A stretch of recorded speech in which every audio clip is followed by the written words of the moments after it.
So what is the closest thing to this snake that is warm? You guys, and right now it's me. Because I'm closer to it, so he's going to go towards me. And when I bring it around to you guys, where do you think he's going to try to go? He's going to try to go to you. But not because he's trying to eat you, because he's trying to cuddle with you. He's trying to get warm. That's all it is. Doesn't that make sense? Yeah. So now, what is one of the warmest places on your body? Just wait, Eris. Just wait. It may seem a little weird. Just wait, but one Eris. of the warmest places on your body is in your armpit. You guys may not know that. Now, bear with me for a second, but just put one hand in your armpit. Can you feel it? Yes. Yeah, it's warm. It's one of the warmer places on your body. So where does this snake tend to go? Right toward my armpit. Right? You guys saw it reaching there the whole time. It's going toward one of my armpits. There it goes. I don't know what you want me to go nowhere. I'm not trying to force it there. He's going there by himself. Because they're trying to get warm. Right? Okay, so here's the way you can hold. I'm not going to let you guys hold the snake, but I'll walk around. You guys can pet it. So you can take 2 fingers and pet it just like a kitty, away from the head. So away from the head, down its back. And then also try petting the underside too. You'd think that the underside would be rough because it crawls around, but actually the underside is really smooth. They are not slimy. Not slimy. Just real nice and smooth actually, especially right now because the snake is kind of cold. Top is rough, bottom is Okay, before you go, who does not want to participate? If you don't want to, step over here if you don't want to participate. Yeah, you can just kind of. Okay. Everyone's going to participate? Okay, we have some squeamish people around here. Okay, he's going to get to you. He's going to get to you. Everybody. See how the bottom is pretty smooth, isn't it? Leave her alone. And then the top is rough. Leave her alone. We have this on tape that she's touching the snake. Kayana is touching the snake. We have it on film, Kayana. You're touching the snake. I know, people aren't used to snakes. A lot of people aren't used to snakes. Small worm. Tiny worm. But that's why I spent some time telling you guys about what snakes are up to and why you don't have to be afraid. And I have a question. Yeah. Where's their backs at? Where's their what? Backs. Their back?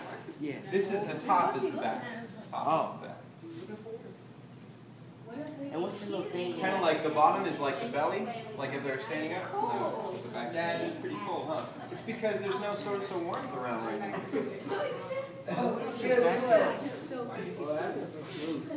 It's like silky on the bottom. What are you doing to this snake? Sticking your tongue in. All right, so here's another quick question. Okay, now you have. Pay attention, you guys. Eyeballs Pay attention. You have? You got 2 eyes, right? And one of the reasons you have that is because each eyeball actually gets a different perspective. Okay, you may not be aware of that, but try this out. Okay, I want you to look at the tip of my finger and then cover one of your eyes. Now look exactly where this is, and what you're going to find, just hold that for a second, but I'm going to ask you in a second to move your hand to cover your other eye, and you're going to see the position of my finger changes a little bit. Try it out. Try it out. Just try covering the other, cover the different eye. See how it looks a little different? Yeah. That's because one of your eyeballs is in one place and the other eyeball is in a different place. So you get 2 perspectives. That's one of the cool things about having 2 eyes, right? So because you have 2 perspectives, you can figure out exactly where things are because you got 2 perspectives and you're like, okay, I know exactly where this thing is in 3D. You're not just seeing a picture all the time. If you had just one eye, it would just be like seeing one picture all the time. It would be a real hard time judging distances. But flies have like 100 eyes. Yeah, they have compound eyes. Dragonflies have compound eyes with about 10,000 facets. But look, the reason I'm telling you about 2 eyes is because the tongue on this snake has 2 ends to it. You guys see that? Yes. Okay? Now, when you use your eyes, you can see, like, if I'm standing right here and I'm looking over at, what's your name? Braxton. And I'm looking over at Braxton. Braxton, right?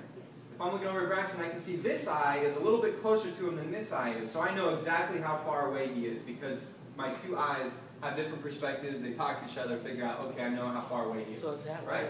Just So with this tongue on this snake, it's got 2 ends to it. And on each end of the tongue, there's a super sensitive node for smelling. You guys may not have known that, but snakes smell with their tongue.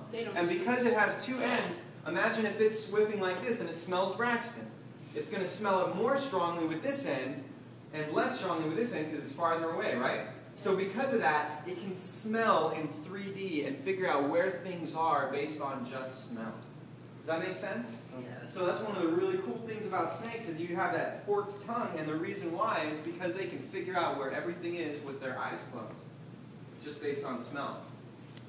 All right, so I'm going to put Scooby back away. By the way, I didn't introduce the snake. Is that his Snake's name, Scooby? Scooby? Yeah, it says right there. Scooby. Scooby's a man. And that's Scooby's home. There's nothing wrong with her. She just doesn't really like to be held.